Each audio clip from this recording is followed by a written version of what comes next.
And they march right down the field like a knife through butter. Yeah. Let's do it. Dietary restrictions. All right. Okay. Oh, you got notes? Look at you. Somebody bring me in. Yeah.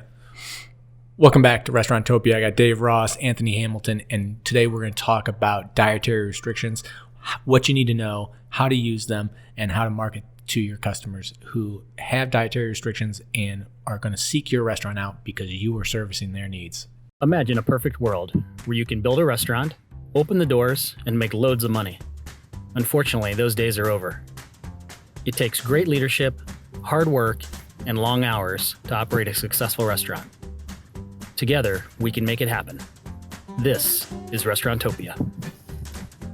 Restaurants who are currently using TikTok to get new awareness for their restaurant and get in new customers are seeing explosive growth based on how the algorithm is working to get them new guests. It's incredible. So if you're not leveraging TikTok yet for your restaurant, you're going to want to start doing this. But here's the thing. It's confusing. There's a lot of going on. You got to create it. How do you know what to do? Well, guys, I got the answer for you. My name is Rev Ciencio, and I created this incredible guide for you called TikTok for Restaurants.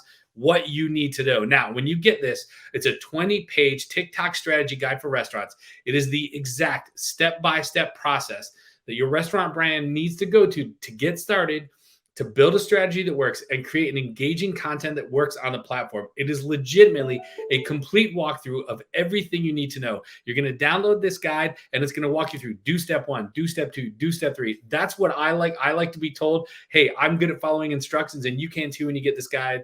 Guys, I'm super grateful for you. I hope you check it out. And if you have any questions, reach out to me. I'm happy to answer. And then also follow me on TikTok. I'm at Rev Ciencio. Guys, thanks so much. Check out the guide. Dave. Imagine a world. That's a good trailer. All right, man.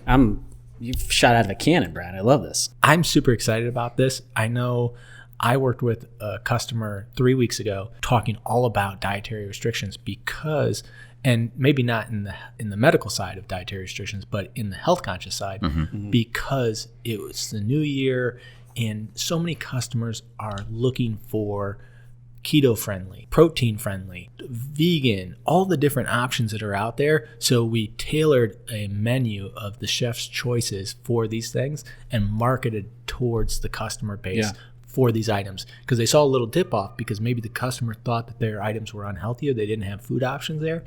Then you gave them the food options with these dietary restrictions. Well, and I think there's a difference in you want both. You want a perception, but then you also want people that are really, people that are gluten-free because they don't like carbs, or whatever. Like that's, but it's people that actually need to be gluten-free for whatever reason, or dairy-free. And Anthony and I are very, we're sensitive to this because we have some of these restrictions in our lives. Yeah.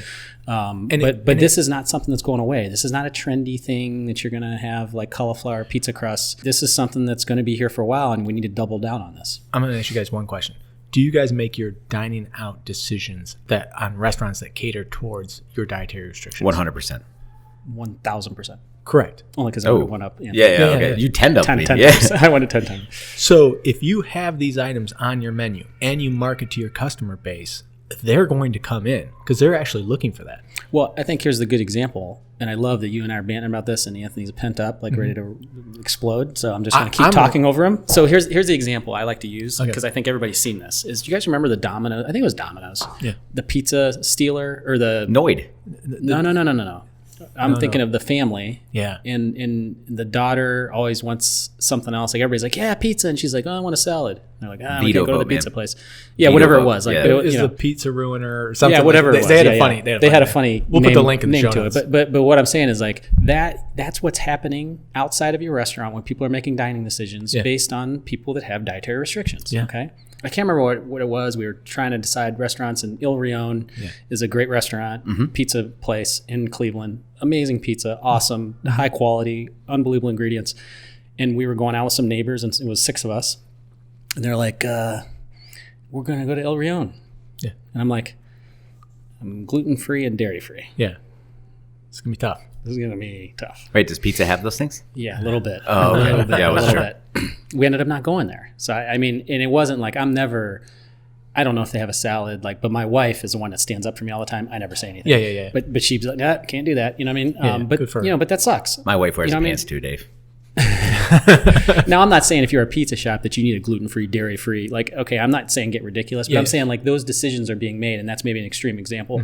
But if somebody says like, hey, I'm going to go to town hall, dude, I'm there, like no question. Because the first, one of the first things they say after hi and nice to see you and have you been here before is there any dietary restrictions at the table? They make it so comfortable. Yes. You don't feel like, because I also have, and I know you're probably this similar, Anthony, like I don't like bothering people. I don't like people going out of their way. I don't like, you know what I mean? So like when I'm like modifying my meal 20 different directions to get it to where I need it to be, I don't like that. I don't enjoy it. You know what I mean? But if somebody makes it really easy for me to do that, that's amazing. And I will go back there every time. Yeah. I think that's so important. So this trend is not going away. Okay. So what's out there? You got non-GMO, you got gluten-free, you got dairy-free, you got vegetarian, you got vegan, you got all these different things. Flexitarian. That's me. Don't even get into. What is that? Flexitarian is like you stick to one theme, say like plant-based. It's like my diet's mostly vegan, but I flex with eggs and I flex with some fish. Okay. All right. I like that. Yeah. So, the better you can make those dietary restrictions easier for people to accommodate them and make them feel comfortable, you're going to get those groups of people that have those individuals in it more often and more frequent. You don't know who you're inadvertently alienating. Yeah. And maybe that's aggressive, but people are making those decisions. They're sitting at home looking at your menu saying, I can't eat here. Correct. And I'm saying you got to change your whole menu. No. Give some options. But market to that person. I know it's a subgroup of your overall audience, but they can be the decision maker in the overall family unit's purchasing behavior or decision making. So if you have the awesome vegan item and you have the awesome keto item and you have the awesome gluten-free item, those are the types of things that will get people into the restaurant and keep coming back. And I'm not even asking you to create a whole new menu, but you should have a menu that highlights the things that are in there. Yeah. And in gluten-free option, okay, so I look at a burger, a cheeseburger, and I don't eat dairy and I don't eat gluten. Okay. That when I see that on a menu, I'm not ordering that. But when I see it on a gluten-free menu, that it doesn't have the cheese, or it's got vegan cheese, or whatever it's got, and it's got a lettuce wrap, but now it's the same item, it's the same ingredients. I just looked at it over here and said, "This is what I eat." You know what I mean? So you don't have to create items and create a whole new menu, but look at your items and adapt those to those dietary restrictions. I would agree. I would do the modifier and just make sure that you're able to figure out a way to take your existing items and modify it. But create a menu. You think? I think you make a separate menu, because I do, because I feel so comfortable. 1 second. I feel so comfortable talking over Anthony. Making him. I mean, it's amazing. Yes, I mean it's he's thinking about what he wants to talk about. And he's so polite because he won't interrupt. He'll never interrupt. So true. Now? Anthony, go ahead. Hate you guys. Wait, did you say anything? No. Hold on. What's that? Not a word. No. This is go not. Go ahead and speak. But make the menu so that when I can say, do you have a gluten, or I know they have, or may I see the gluten-free menu, I can look at that menu and feel great. The whole thing, I can feel great. Okay. That I think is taken it to the next level. That's awesome. What do you got? How fast? I don't know if I would do it. Brian, I'm sorry. Your tires are flat, by the way. I didn't go to the restroom 2 minutes ago. I went and slashed your tires. Wait, how long before he hasn't even spoke? How long has it been? 12 minutes. Go ahead. Sons of bitches. All right. Anyway, diners don't always go out one at a time. There's always a veto vote in there. Yeah. And I preach on this all the time. You got a veto vote. Figure out what it is, right? And it's those things you exactly mentioned. It's a keto, it's a vegan, it's a dietary restrictions. Reason being, you don't want to be embarrassed when you go out and order, right? Because you don't want to bother people, so you don't want to make a big to-do about it, so you'd rather know how to speak it. This pizza place you talked about, you absolutely adore, but there's absolutely nothing for you to eat there. So they have alienated you a little bit, right? Because now you have to have that uncomfortable talk with your friends and say, guys, I'm special, I'm limited, I can't do this, I can't go to that amazing place that you all want to go to. Now you have to go to my suggestion, and now all the pressure's on me because of my dietary restrictions, which are absolutely not my fault. But that's that, right? Right.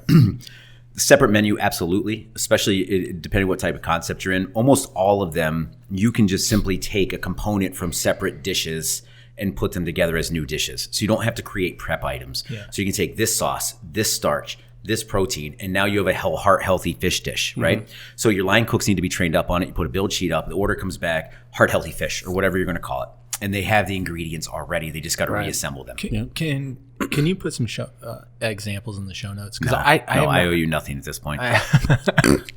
That's fair. I have not seen this done really well. So I'd love to see some examples. I think going to the whole separate menu, that's a pro move. That's next level. So, and let me tell you, because it's all facade. Because you already have the stuff. The stuff's already on the menu. You're just rearranging it. So it's and I want to toot my own horn because I did this about 10 years ago at a place I started at. And I was like, look, like we're in a trendy part of town. There's a lot of vegetarian and veganism here.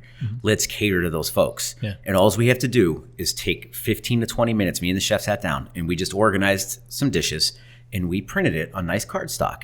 And then anytime someone sat down and said, what are your vegan options? The server already had it in their book. And whipped it out. And then that vegan's like, oh my God, not only do I have some options, it's not bullshit. I have a whole menu. Because what happens a lot of times is, here, you want the vegan dish? Yeah, it's a pile of raw vegetables, right? Like, that's not a vegan dish.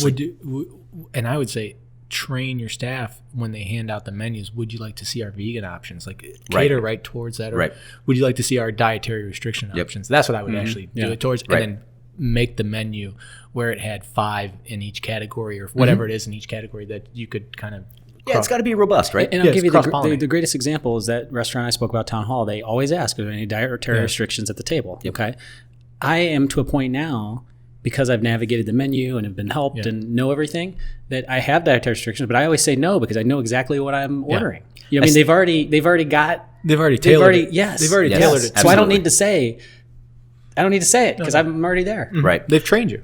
Yeah. And that's why you go there 12, 15, 20 times a year. Yeah.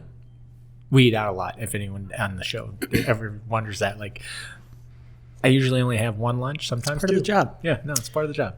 I think if you want to take a point of contention and flip it around, it's kind of like that. Remember that time we went to Zingerman's?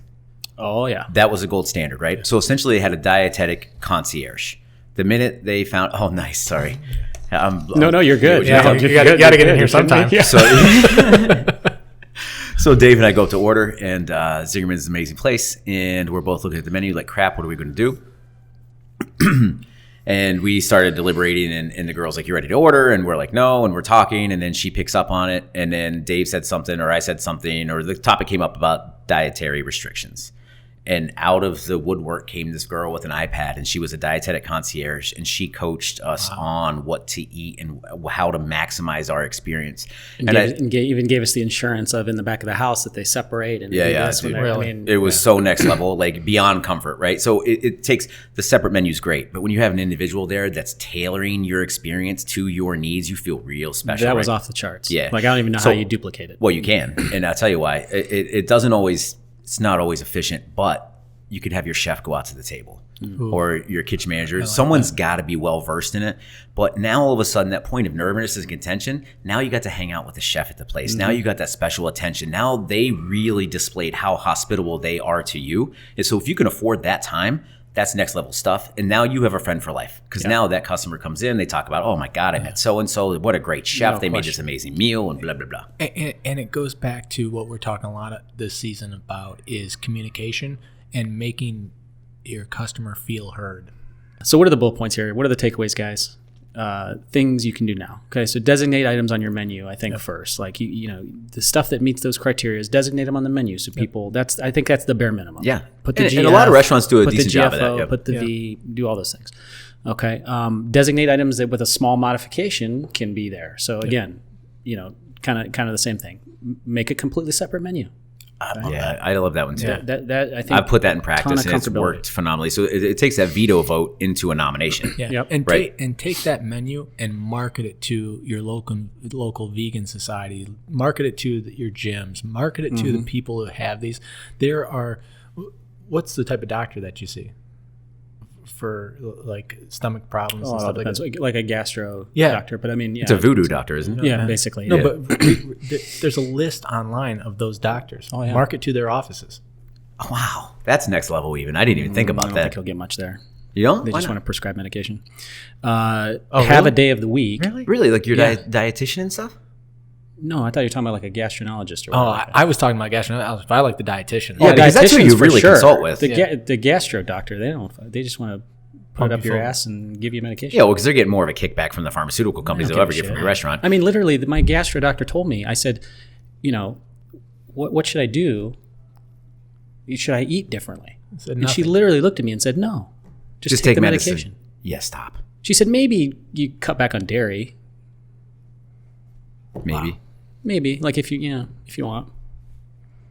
Wow. And I was like, what? Yeah.